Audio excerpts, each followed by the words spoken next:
Thank you, Jim. That was great. Great.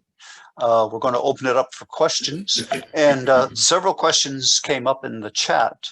And so what I'll do is I'll do one chat question and then one hands up question. And whose screen is showing right now? Is that yours, Jim? Somebody is sharing their screen with us. Nope, not me. Okay, it's gone. Yeah, so let me ask one of the chat questions.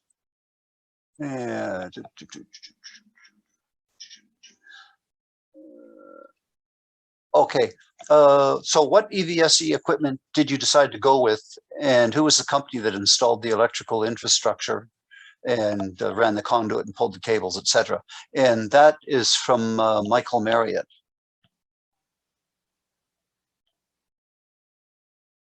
Oh, you got yourself muted, Jim.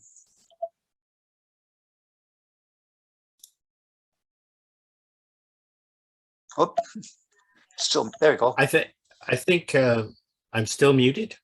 No, you're fine now. You're fine now. Okay. I'd almost suggest you get in touch with me. I don't mind sharing it, but I don't want to give a commercial either. We had our unless you feel, you know, what the heck. No, we'll go with that. Do you want to put just post your email address in the chat so that people can email you? Sure. Is that okay? Yeah. Yeah. And we'll give you a few minutes to do that. Chat. It's down at the bottom there. It should say chat. Yeah. Okay. Yeah. To everyone. Yeah. Yep.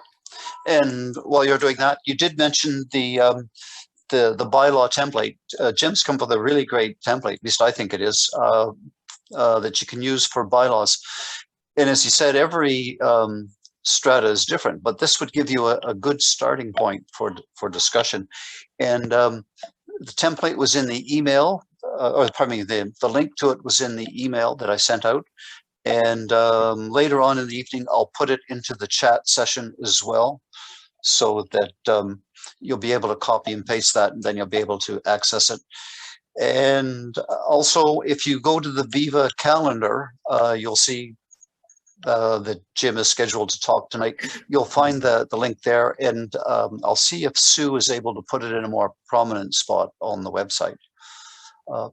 Failing all of that, just email me, ron.burton@viva.ca, and I'll make sure the link gets to you. Okay, Bob, so you're the first one with your hand up. Bob Porter. Okay, thanks, Jim, for the presentation. A couple small questions. Did you go with the chargers hardwired, or were they plug-in? Oh, they're all hardwired. Okay, good. Yeah. I was just curious if they were plugged in, they'd be easy to steal. So that was one of my concerns. It's a lot more difficult if it's a little bit more difficult if it's hardwired. And did people register the serial numbers on their chargers just in case? Yes, the registration, we have the registration numbers, and I would say, and I know it's not, yeah, I was going to say they're all behind locked gates, but we all know what happens with locked gates. Yeah. Okay. Yeah. Yep. Thank you. Okay. Let's go to Jacqueline. Jacqueline, it's your turn. Hi, thanks so much for that presentation. That was really great. And congratulations on getting that all in there. I have a couple questions. So number one person is kind of concerned about insurance. Did you have to, did you guys have to do anything to your insurance? Like people, you know, are you concerned that, yeah, a car blows up or whatever? You have those questions, right? So did you have to add anything to your, like your building insurance or get special insurance for, in the case of, I have no idea what I'm supposed to insure, but. Oh, and the rationale is that EV infrastructure, electrical infrastructure in the building is no different than any other electrical infrastructure.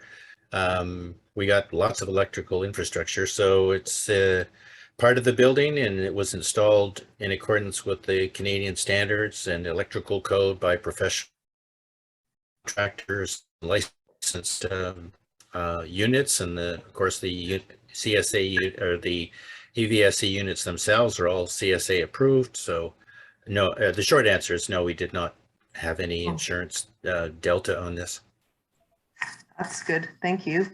And then, so I'm going to ask kind of the same question about the chargers themselves. Like, my understanding with the chargers is when you're in a MERB, you have to have the demand, like the smart charger, right? So that it can track the demand and like do the metering and track the demand so that it's managing it. Am I? Well, yeah. Well, the chargers manage the circuit they're on. So there's up to 6 chargers on a circuit, and they manage the 40 amps to play with. But we don't have an overall, over the entire EV infrastructure, we do not have a demand management system, if you will, because we don't need it. Our building can handle the load, and the chargers look after the loads on the circuits. I'm not saying all buildings are the same. They're not. So. Oh, so, and then what about for the metering? How do they actually, like, well, okay, so an example is if you had ChargePoint, which I know you didn't want to give a plug for whatever company, but let's just say, for example, ChargePoint or Flow, one of those big companies, they have the smart chargers, and they will, they'll manage the demand between the however are on the same circuit, but they'll also track how much electricity you're using so that it can be I know you're not supposed to resell electricity, but I mean, or I guess because you guys is it just a separate meter? Like, is the whole thing on one separate meter, and then the complex is just trying to recoup its money based on the hourly rate? So you don't actually need to have kilowatt per hour tracked? Well, each charger tracks how much electricity has been dispensed, each individual charger. So you're billed based on that. It's almost like a kilowatt hour system, but it's not. It's called tiered. So if you're charging at a certain rate, you're being charged an hour, and then at the individual meter level, and that bill is used to pay the strata 90% of what you pay. Strata gets 90% of it. Wow. Okay. So not every person has. Well, I guess I know that you guys have pre-purchased a bunch of chargers, and that they're owned by the strata. But if someone wanted to go and buy their own charger, could they do that, or does it all have to be on the same system? Like, I'm being faced with that right now because I'm getting quotes, and yes, they all have to be in the same system. Yeah. Oh, okay. And so you could, hypothetically, we could have our system, and you could have a charger that's compatible with the system being on it. But these are sort of the early days. So right now, all the chargers are all the same on a sister system. Okay. All right. Okay, great. Thanks, Thank Jacqueline. you. That's terrific. Greg, I'm going to be getting to you in just a minute, but I'm just going to go to the chat section. We've got 2 questions that are kind of similar, and I don't know if you have an answer to this. One's from Joe Hall, and the other one's from Bill Hamilton. And Joe says, do you have a picture of a completed parking stall with an EVSE installed in it? And then Bill Hamilton wanted to say, have you got a photo of the spots where setups were without a wall to hang an EVSE on? They're kind of related questions. I wonder if you have an answer for that. Yes.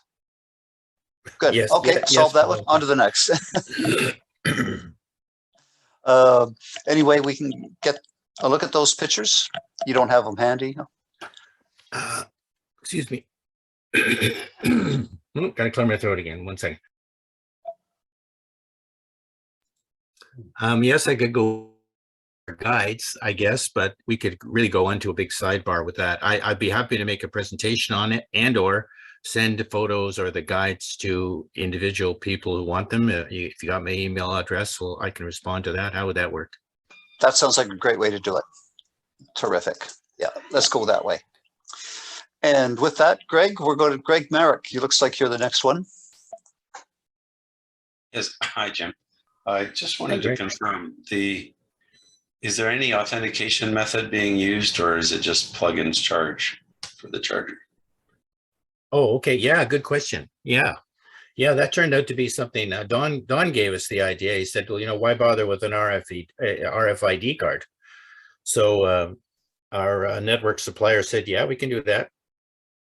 We polled our EV users, and 80% of them adopted for the plug and charge. Just take it off the wall and plug it in as if you were at a single family home. So we have some people that wanted the RFID, but like I said, 80% said, no, just plug and charge.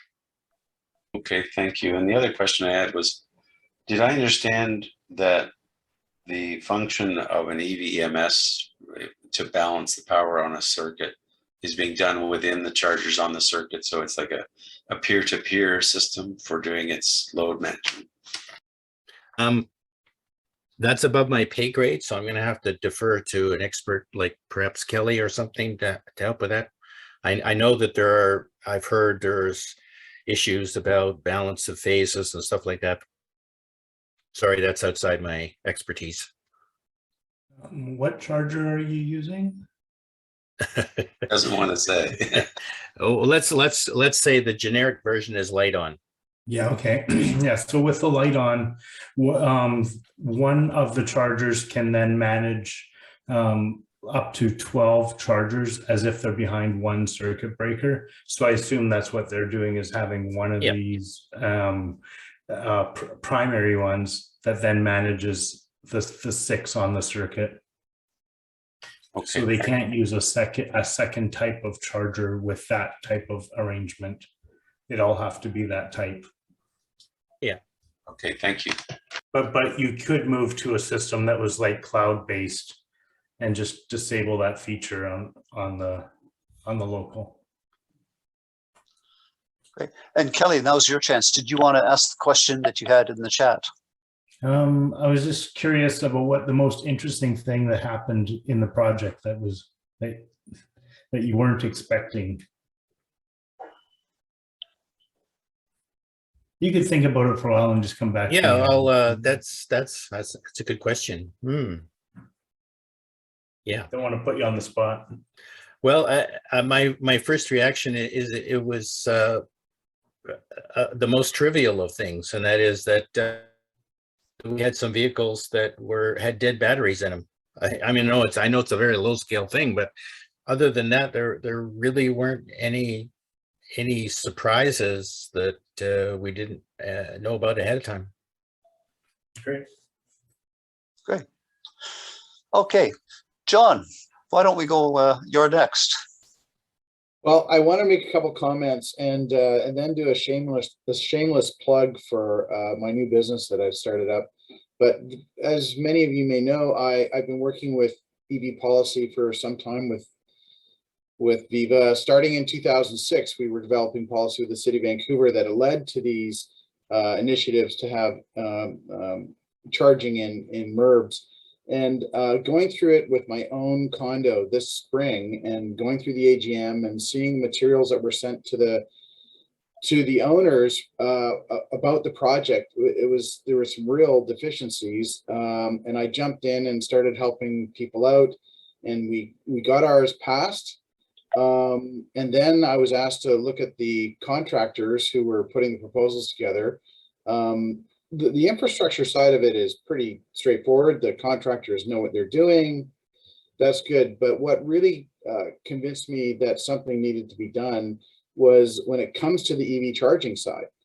It really is a bit of a Wild West, and what you sign up for services is really, I think, unsustainable right now as far as prices they're charging and for the flexibility required, because I think condos, what you need, how you settle your charges now will be different over time. And then there's the whole issue of the low carbon fuel standard credits, which is another issue that needs to be addressed. And then the particular comment I wanted to make is, as of May 11th, there is now a federal opening for getting funding for your building. And that funding can be stackable with the provincial grants. So if you haven't started a contract already with an installer, this opportunity is available to you, and it can fund up to 75% of your install. Now, Jim was talking about how they were going to finance it. And if you can get 75% of your install paid up front, the problem with the federal funding is it's very quick turnaround. You have to have your application in by August 11th. And you have to have a number of things done to do that. And of course, then you can't do anything until that is approved, which is going to be another, the government is saying October, but they're notoriously slow. So you're probably putting back your project by 6 months or so. So in our building, I've started this business with two objectives. The first short-term thing is basically just helping buildings get that extra funding in place, and taking them through the grant application process and getting everything else lined up, helping the council, the Strata Council, understand what the benefits are, the implications, and then taking people actually through the SGM, because when it comes to the SGM, owners have answered questions, and Jim he's done this for his building. He's been the champion, and he's led it through very skillfully. So those are the services we're offering. And the other thing that our company is going to do is go in and actually build the billing systems for the back end, the billing and administration systems, so that you can settle your accounts, you can have all the information you need for low carbon fuel standard, carbon credits, and mainly it's really just settlement from time to time. And that will change over time. What rates you charge when we go to time of use billing here in British Columbia, there will be different things. And I just got back from Toronto today, 2 hours ago. I just got off the plane. And I learned a lot of interesting things that are happening in Toronto. I was bragging to somebody saying, BC, we're way ahead of everybody else, and about 2 years ahead of everybody else as far as charging into legacy buildings in condos. And the guy I was talking to, who runs big real estate services company, he said, no, we're way ahead in Ontario, because last year our Strata Act changed so that if one person wants EV charging, the Strata is then obligated to put this in.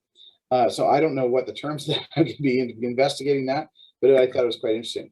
So anyway, that's what we're offering. The federal grant is a fairly onerous grant application. To qualify for that, you need a minimum of 20 chargers, or you install a DC fast charge of at least 25 kilowatts. So it's possible to get into that system and get a stackable up to 75% of your total cost. Our building passed our proposal. It was for 165 junction boxes for 165 suites, with about a $390,000 budget, and then we'll get the $80,000 back before we even get to chargers. That was how we did it in our building. We did it without the federal grant, but now, since we haven't started anything, we're now thinking of doing the federal grant, and I'm going to help them out do that. And it'll actually, we could potentially put chargers in every stall, and it'll cost us less than our current proposal. But putting chargers, lighting up chargers in every stall doesn't really make sense, because I think somebody might want to talk about this, but chargers probably have a lifespan, and what you buy 5 years from now may not be the charger you want now.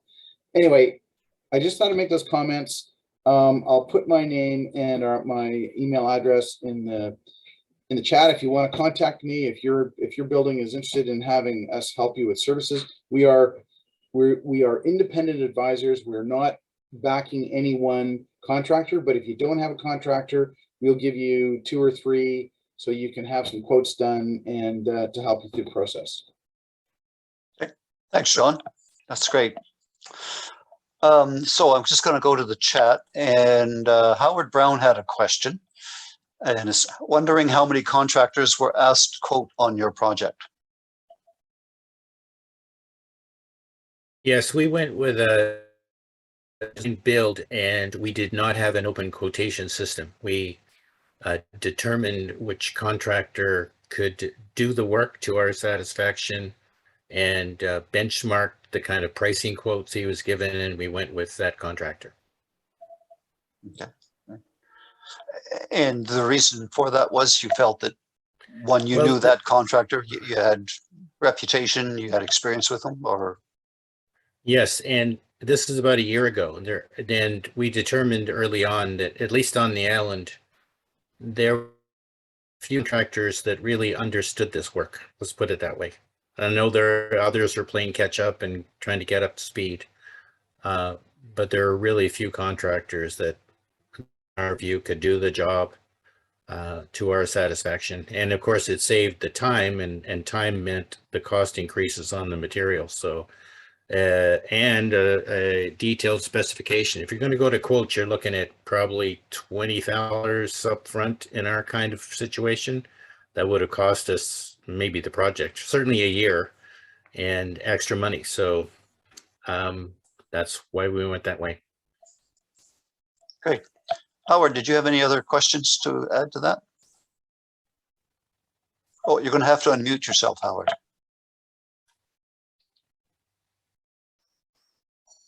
Actually, thanks very much for that comment.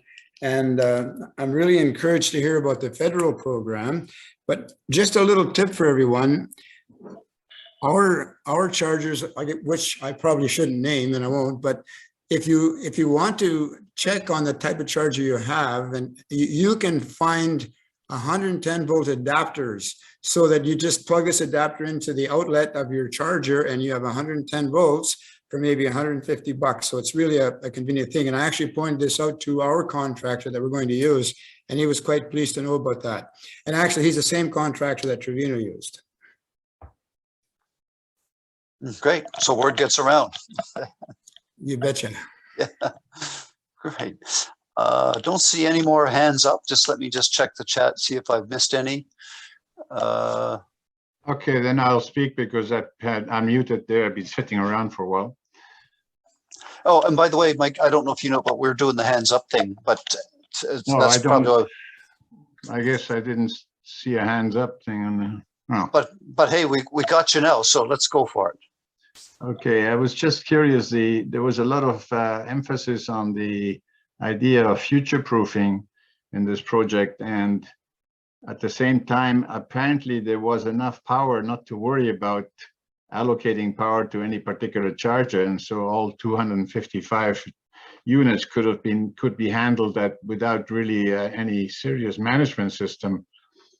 Does that mean that there's enough power left over for future amenities of the building when all the chargers are active? Any consideration given to that?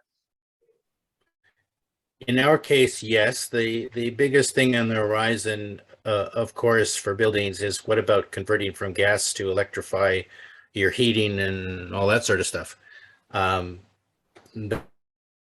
Certainly have a major implication for your electrical power at the building. In our case, we're fortunate in that all our units are on heat pumps. So we're already electrified in our suites, and we don't have to deal with a gas conversion. So one conversion we would have is fireplaces, and cooktops, but a lot of people got induction cooktops. So we believe we're pretty well suited for any kind of future proofing on that side of things. Yeah, I'm mainly concerning sort of things like new elevators or hot tubs and things like that, amenities that the building may want to put in, or it may be air conditioning for senior citizens, or that can draw a fair amount of extra power. If the cars are taking up all that power, then that may be hard to do. It is certainly something that one should consider for their building in the future. Absolutely. In our case, of course, with the heat pumps, we've got air conditioning as well automatically, and hot tubs for seniors. That's interesting. Yeah, I think I went out. Well, okay, not all combinations are known ahead of time. That's correct, Mike. Absolutely. Okay. Is that it, Mike? For now? Yeah, okay. Okay, great. We can always come back and ask more.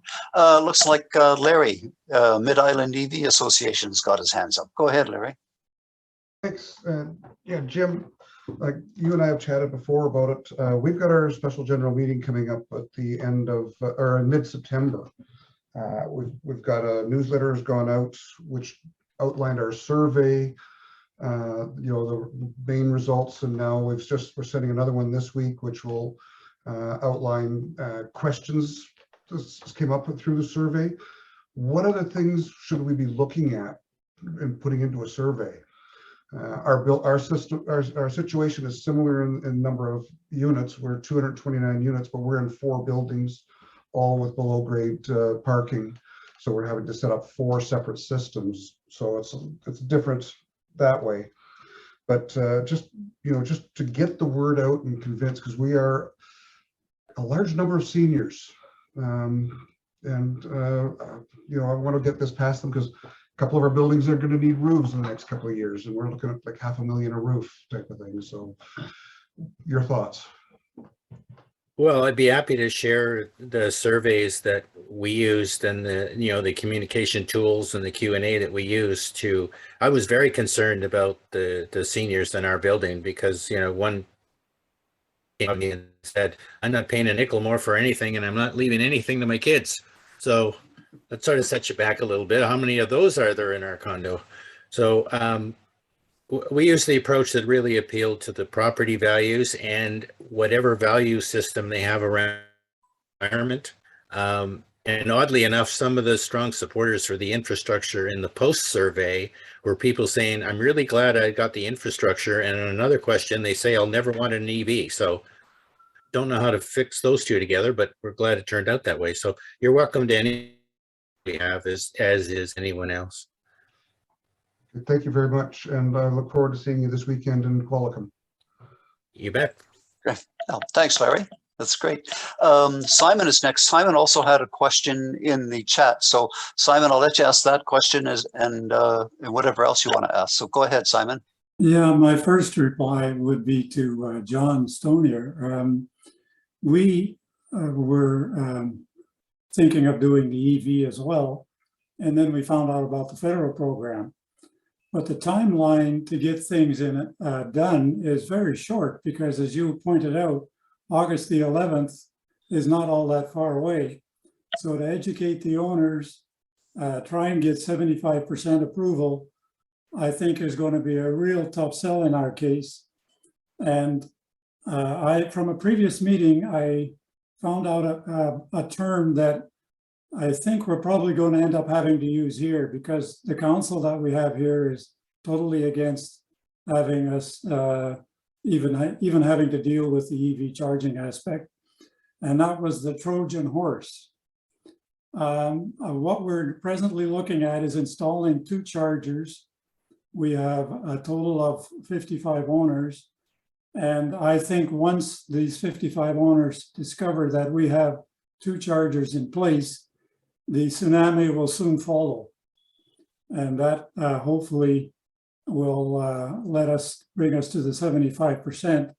And hopefully that the federal program will be extended because August the 11th is just way too short for us to get this going. That was just my comment to you, John. Now, the other thing was the documentation for the RCAN requires 50% secured funding. There has to be proof of 50% of secured funding. And for that, of course, you would need an SGM as well. And so it's just way too little time for us to get this going. That was just a comment to John. Now, my question in the chat was on the unit, using the unit square footage, I guess, to decide on what the cost is going to be to the owner in a stall. Now, it's interesting that the subsidies that are offered by both Saanich and BC are based on 1 stall, 1 fee, or one rebate. Has nothing to do with the unit size. But you're charging the unit owner based on his unit size for the installation fee. Is that a legal requirement, or is that something that the strata decides on their own? That's quite clear in the Strata Property Act. Oh, okay. Unit entitlement is the only method by which a levy can be applied against all units. Okay, thank you for that. Oh, by the way, before I go, could you leave your email in the chat so that if we do have any questions, we can follow up with you?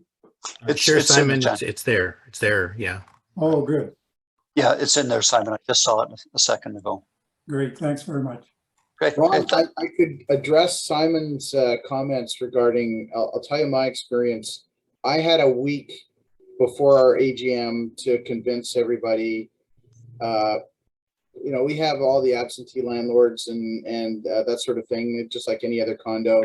And, you know, we have out of 165 suites, we have 5 suites that have EVs.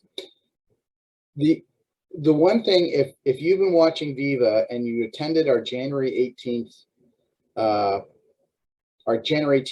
session with the low carbon fuel standard, that is a huge game changer.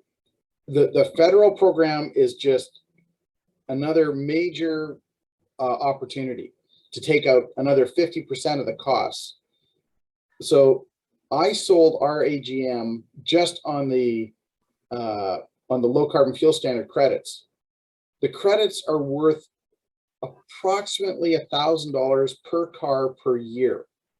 And it ends up being a cost recovery. And then in our building, I just did some basic financial forecasts. I'm a chartered accountant, finance guy. I've been doing this my entire career. And I figured out that without the federal grant, just because at the time we were just considering the provincial Clean BC grant, the 80,000. So taking the 80,000 off the 390, and then assuming that all the costs of operating the electricity and everything would be covered by the users, and all the charger costs would all be covered by the users, just the way that Jim has set it up in his condo. The recovery, and assuming a very modest increase in EVs, about 10 EVs a year, which I think, and Jim's already showing this, with when the EV infrastructure is there, people start bringing on EVs.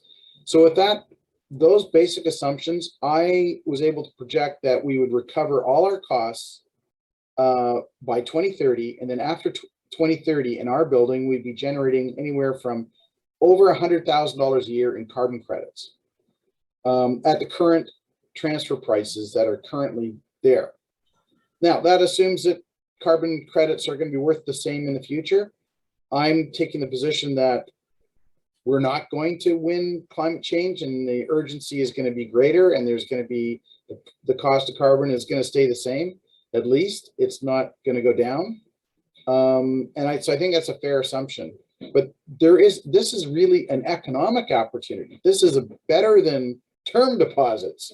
I mean, and the other thing, this is an expenditure that adds immediate value. All the other good reasons.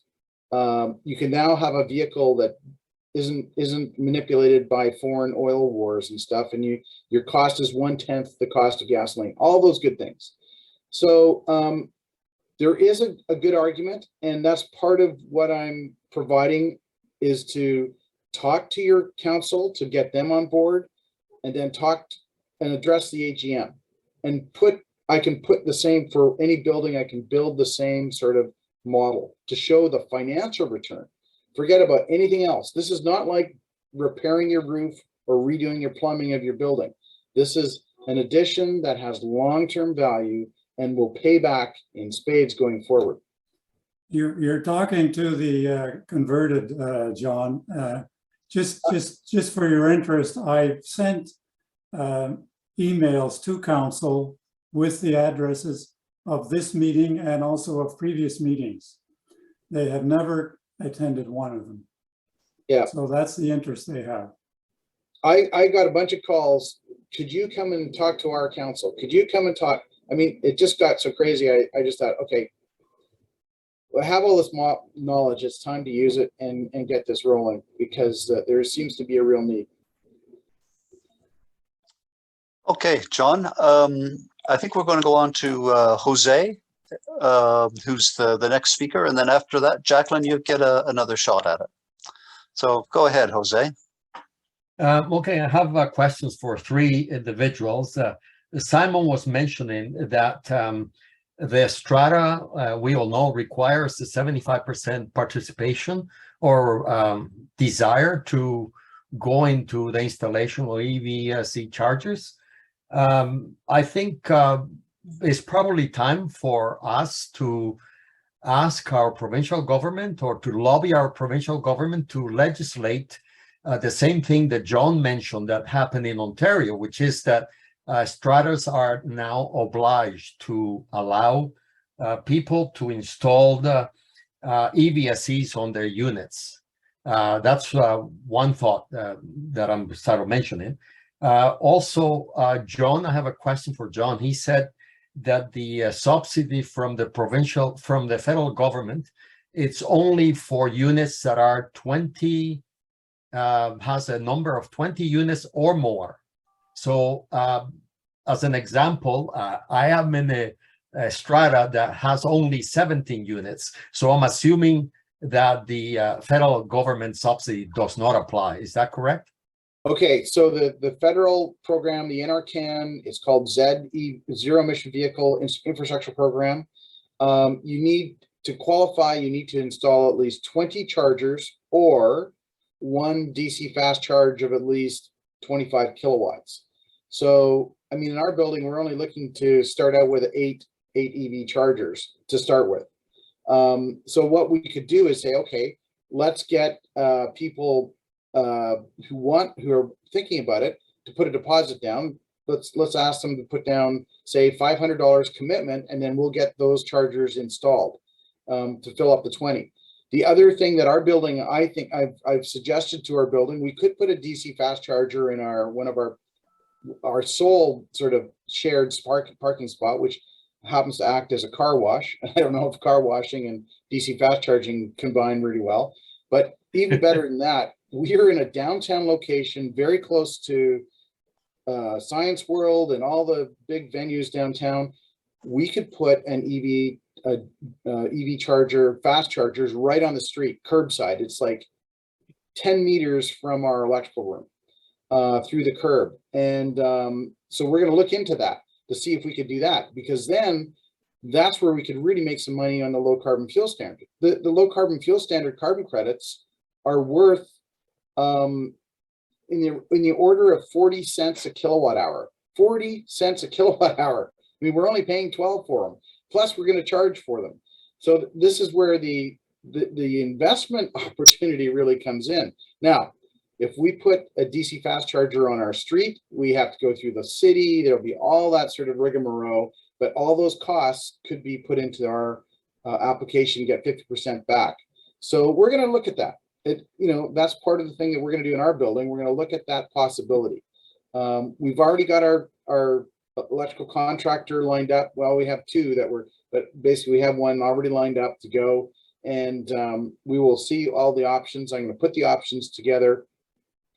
We all already have approval because we've approved a budget of $390,000. So our 50% of our costs going forward we're there. But other buildings are just on the verge of doing this, and so I'm going to help them get through that SGM or AGM. It's probably an SGM they have to specially call, and with the right information up front, it should make the decision easier to get it through. And then I'm only taking a limited amount of clients because, and I'm only taking them up to June 30th because that 1 month and 11 days is going to be very busy. Great. Thank you, John. Jacqueline, I know you had your hand up, but I just found Don Griffiths, who's been waiting in the wings for a long time. So I'm going to let Don go first, and then Jacqueline will be you. So Don, go ahead. Thanks, Rod. I always seem to ask the money questions. So you said that people paid between $620 and $3,050 for before the rebate. Now, I know your rebates haven't all come through, and maybe that it's not a distinct figure, but can you give us some idea of what percentage of that would be in a rebate in rough figures? And the second part of my question was, I was a little curious about the chargers. You said on top of that, people had to pay for their individual charger, but the charger then belonged to the strata. So am I right that what you're saying is that I have to buy $1,000 charger and then basically give it to the building? Or is there some way that the strata pays me for that back? Or am I missing something there? Those are my questions. Okay, so on the rebate, we did some analysis of the suites, how many there were in each category. So the average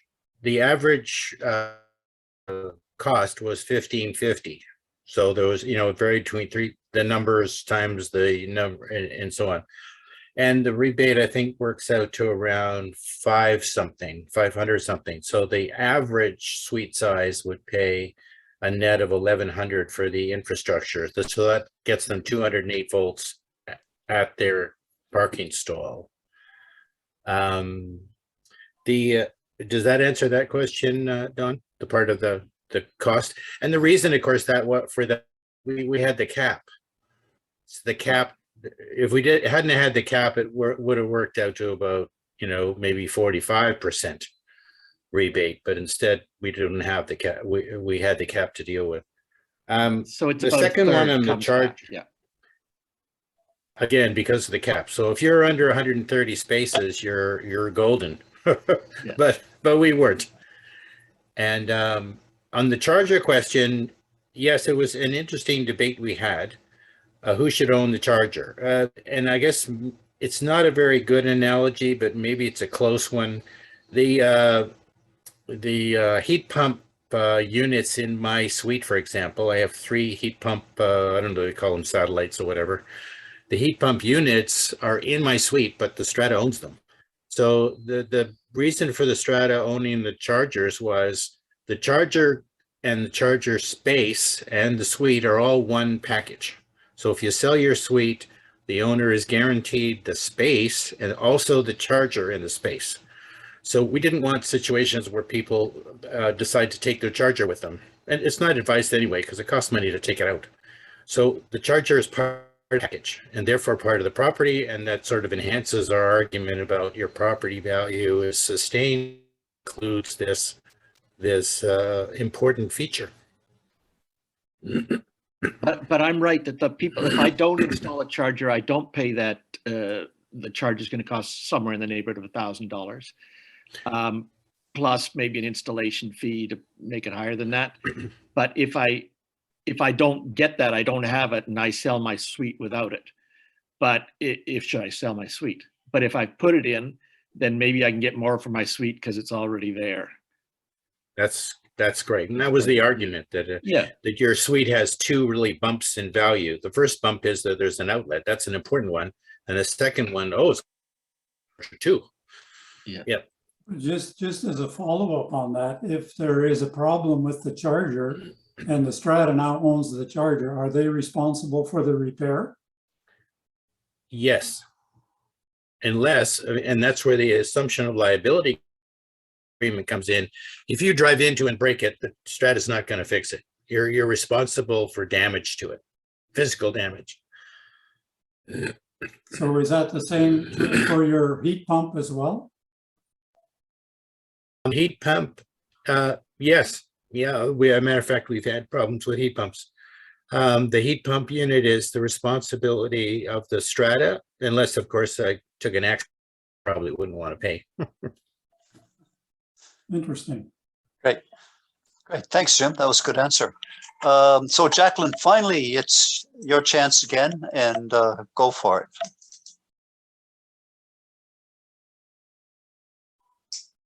Hi again. I have to remember what my question was because I'm sorry, I've been writing so many things down. Oh yeah, okay, so how did you guys deal, like you said that your strata council or your strata management company, I guess, didn't want to deal with any of the accounting and like didn't want to deal with anything. So I'm just curious, how are you guys doing the accounting for, like, 'cause people all have to pay up front, right? To pay for this, and then they get the rebate. So who's dealing with all that? Okay, that's a good question. So when I was referring to the strata not dealing with it, they didn't want to deal with the charge, the fees for dispensing electricity. They didn't want to Oh. deal with collecting that money. The strata and our management company looked after the collection of all the the money and the funds, and will be dispersing the rebate. So that wasn't an issue. Okay, so and every person will get a rebate, like they'll get a check back, or they'll just get a cut off their strata fees or something? Oh, you brought up an interesting little side thing that people should know about, and that is that, can you still hear me? I'm getting a message here. Are you okay? Mhm. Yep. Okay. Yeah, good. So the interesting side issue is that if a person paid for the infrastructure to go in and they sold their suite, the money goes back to the new owner of the suite. So just a little thing to keep in mind along the project. If you're having one of these projects, make sure if you buy or sell your suite in this project, make sure that the status of the infrastructure or even the charger is included in your closing costs, or at least your closing agreement with the new owner. Who's going to get the rebate? Who's going, that sort of thing. Several of That's those.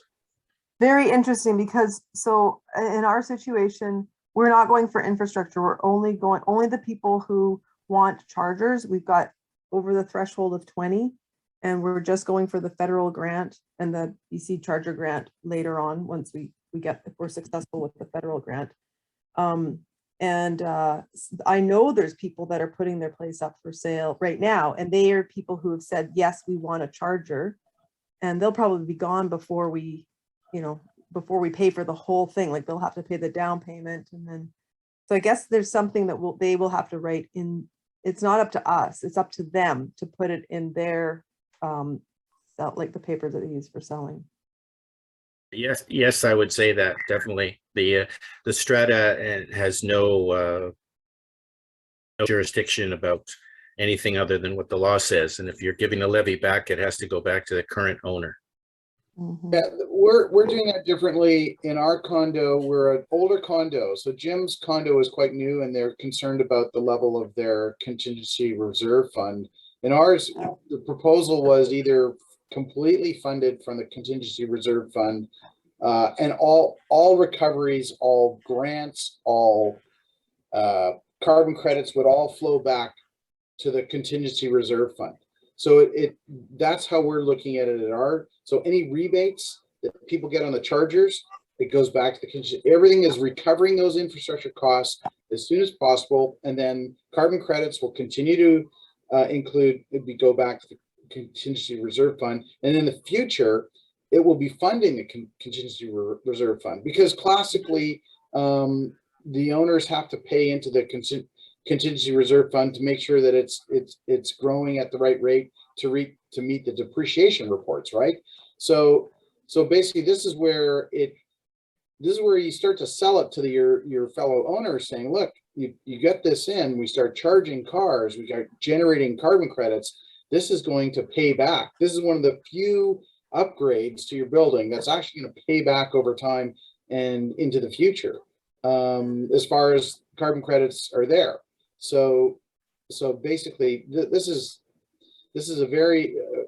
makes the whole discussion much easier, because all of a sudden it's like, if you can show them what the cash flow is going to look like, then they go, oh, this is pretty simple to make a decision. Well, that's a total game changer. I've never heard of this, and I'm gonna look at, you said January 20 or January 18th. What was that? Yes, it's on the EVSE website, and I can tell you, when I was like assessing these electrical contractor proposals, and I said, well, what are you doing with the low carbon fuel standard carbon credits? And they go, what's that? I mean, yeah, this is the problem. Yeah, well, we have 3 more days. We've sent out a survey 2.5 weeks ago. They have 3 more days to say if they want a charger or not. And our survey was really simple. It had 3 questions. 1, because I had a ballpark estimate for how much it would cost to get 20 chargers, 100 grand, really simple. So I subtracted, like best case scenario for 20 chargers at 100 grand with all the rebates that I could possibly get will be about $2,000 per charger, like infrastructure and charger done. And so I said, would you like it for $2,000?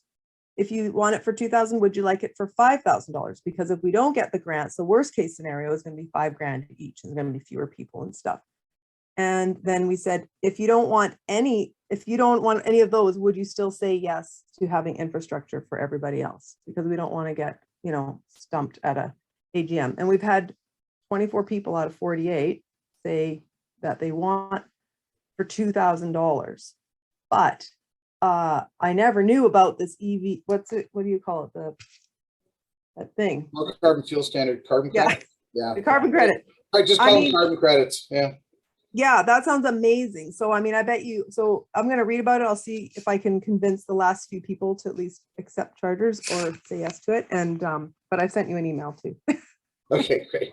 Oh, Jacqueline, Yeah. if I can add to that, Jacqueline, there's a video, we recorded that low carbon fuel standard presentation. So if you go to the webpage, the banners that scroll across the top, you'll see one there. Click on that. It'll take you, the link will take you to the YouTube recording that we have for it. So basically you get a lot of information just from watching that video. The videos are a bit long. When we record a meeting, typically it goes to about an hour. So it's a bit long to watch, but it's got a lot of useful information in it that can help you out. Great. Where's that banner run? It's right on the home page, and one of them is how we got charging in our condo. One of them was low carbon fuel standard. One of them is about the 1912 Detroit, so on and so forth. So just you can either let them scroll past, or you can, if you touch the banner, you can then click on the arrow and step through them, and you'll see the one, the low carbon fuel standard carbon credits. Okay, and I had a third question before. May I ask her, or? Oh, yeah, you're next, so it's your chance to ask questions, so go ahead. Yeah, this question was for Howard. About 5 years ago, I had EVSE installed in my strata, and I received a subsidy from the government, but one of the provisions was that the charging had to be a level 2 charging or more, but not level 1. And I actually had that subsidy. I received that. I paid roughly $800 per charger, and the government gave me back 3/4 of that, $600. But again, the requirement was that it had to be a level 2, a minimum level 2 charging. Howard mentioned earlier that there was an adapter that you could use to convert the electricity to 110 volt as opposed to 220, I guess. What would be the purpose of doing that when 110 only gives you a trickle charge, and therefore it would take you a long, long time to charge any EV with a 110 provision? Okay, that's a good question. What I was really telling you is that this 110 volt adapter is very handy if you want to charge maybe your bicycles, if you want to charge scooters, if you want to vacuum your car, anything where you need 110 volts. The vehicle charging would still be done, of course, with the 220, but this is just a nice adapter. Like when you travel, you get a 110 volt adapter from the 220 in many countries. That's all it is. That's good. Thank you. And what's the cost of this adapter? Well, for that charger that's called the Simple Charger, that's a brand name, they're about $150. That's pretty good. And then some are more. I mean, if you Google, you'll be surprised. There's all kinds of variations available to adapt your vehicle charger to a personal use 110 volt charge or 110 volt outlet. Thank you, Howard. Sure. If I can add to that, from my understanding, you get to claim the low carbon credits because you're running an electric vehicle. If you start running vacuum cleaners and what have you on it, then it's no longer a low carbon fuel. So check that out carefully before you start considering this adapter. I may be wrong, but that was my understanding. Oh, And that's John, The low that's a carbon very fuel good standard. point. The low carbon fuel standard requires that you register the chargers, and they have a list of chargers, and they are all level 2, and they have to be networked chargers. So this doesn't apply to single family homes. It only applies to MURBs that qualify for the low carbon fuel standard. sure. So John, if Jose did, everybody in his strata did go out and buy one of these adapters, and then they from time to time would plug in a vacuum cleaner, will that nullify the low carbon fuel standard at all? No, to qualify for that, you have to register each charging station. The chargers have to be networked, they have to be level 2, and they have to, there's a list of qualified ones that are applicable. You can't just charge with any, and I'm confused what you're talking about. I know there was the problem with 110 is parkades are not wired to support 110. They're wired to support vacuum cleaners. That's it. You can only put one car charging on one circuit, and as soon as somebody else plugs into that same circuit, the circuit breaker blows. That's the issue we have in our building. It's been our stopgap measure for the last 5, 10, 15 years. But the problem is, if there's 2 people that plug in a 110 charger into their electric cars, it blows the circuit. Then they're locked out because nobody has access to the breakers in the electrical panel room. It's a big problem. 110 is not a solution for MURBs. No, that's not what we're discussing, because what this, if I understand correctly, Howard's talking about, this is an adapter. You plug it into your level 2 charger and out comes 110. Is that correct, Howard? Yes, that's correct, Ron. Yeah. I don't know. You should put a big, but I think you should be very careful about this kind of an idea. You've got you're installing an infrastructure system with managed L2 charging and attempting to introduce another device that it's not designed for. I would really defer to the experts here. I think this is a bad idea. Well, and I appreciate the feedback, and it has my antenna up right now, and I better deal with our contractor in more detail before we go ahead with this kind of an idea. Thank you. Yeah, you want to make sure that's all CSA, UL approved, SAE protocol. I don't know. Well, just on that point, these adapters are actually supplied by the charger company. So one would expect them to be CSA and UL approved and all that. No, they're totally compatible. The question is whether we would disqualify ourselves from the protocol if we're using a device that doesn't comply with the protocol. Well, I would say yes. And in terms of the low carb, 2 things. In terms of the low carbon fuel standard, you do not have to report on the individual's charger consumption. The good news is that the BC folks said they'll accept the reading from the EV meter instead. So in our case, we've got 23 chargers. We don't need to report on the charger electricity consumption. We just need to report meters. That saves a whole pile of administrative work. And having said that, if you have other devices on that circuit or those circuits that aren't EVs, they aren't dispensing electricity to EVs. So I would suggest by definition that the low carbon fuel people would object to that. Say, well, we only want the electricity that's going to EVs reported. I agree. Makes sense. It's an interesting issue because in the future, EVs are going to be doing a lot more than just providing electricity to drive. They are going to be part of our energy system. And when there's power failures, I mean, people who have Ionic 5s now can plug in to their cars and charge their house. They can run their household like a freezer or something. And this has already been done in Japan. The whole CHAdeMO thing in Japan has been used as a standard to power your house in the event of earthquake power outages and stuff. So yes, there's going to be electricity that you charge your electric car that may not all go into driving electric car, but that's the whole purpose of EVs. I mean, these will be administrative wrinkles to work out in the future, but that's the exciting part about EVs is those batteries at some point will be storage for other uses. So I'll jump in for a second about this idea of the adapter. And so I'm aware of these adapters, but the devices you're plugging into that 110 doesn't know how much power is available. So the energy management system may say there's 6 amps available, and now you plug a toaster in and it's using 12. That toaster doesn't know that there's a signal that went to that adapter device that said you can only use 6 amps right now. Well, in that case, it would just take twice as long to toast. So I wouldn't be worried about No, that. it wouldn't. It would take forever because the breaker will blow. No. Yeah. Oh, I see what you mean. Okay. I'll blow the breaker for sure. Yeah, I don't know where that's coming from. So, yeah.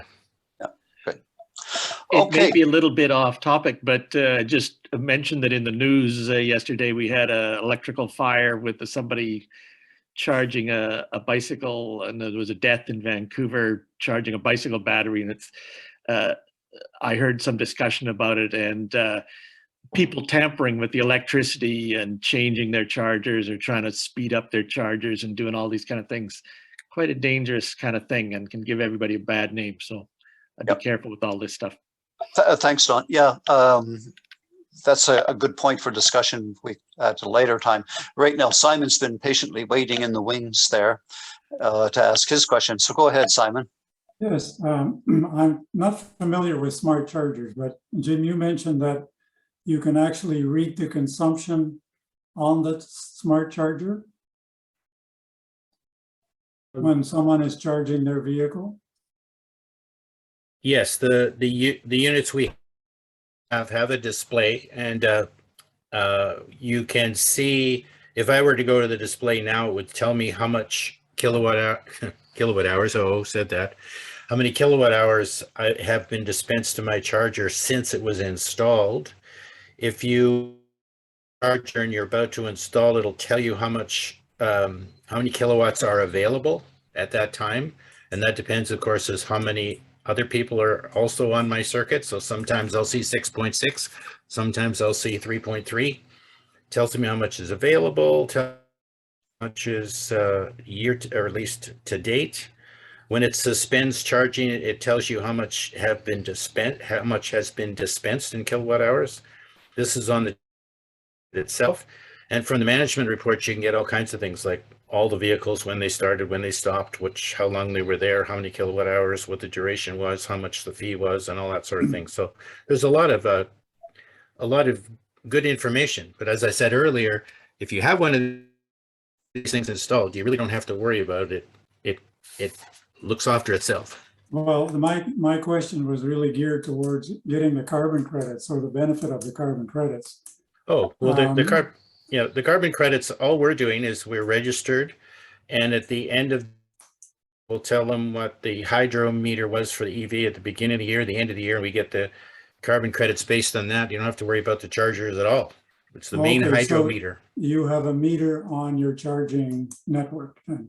And that's a standard practice. Every ready plan that I'm aware of, you have a meter that's dedicated for the charging network, and that's all it does. Another great innovation by BC Hydro about, I don't know, Kelly knows, 10, 12 years ago, they allowed a separate meter for EV. No, that's good news. Good to know. Okay. Thank you. Great. Thank you. I think that's the end of our questions, and it's 8:55, so it's pretty well time to close this meeting up. So I just wanted to say thank you, Jim, for an excellent presentation, very helpful. And also thank you to all the members that joined us tonight and the great questions that you had. And I see there in the chat, there's hands up, and it looks like Howard, are you waving goodbye or are you putting up your hand? I'm saying thanks. Oh, you're saying thanks. Okay, great. So this has been recorded. I'm just going to stop the recording now.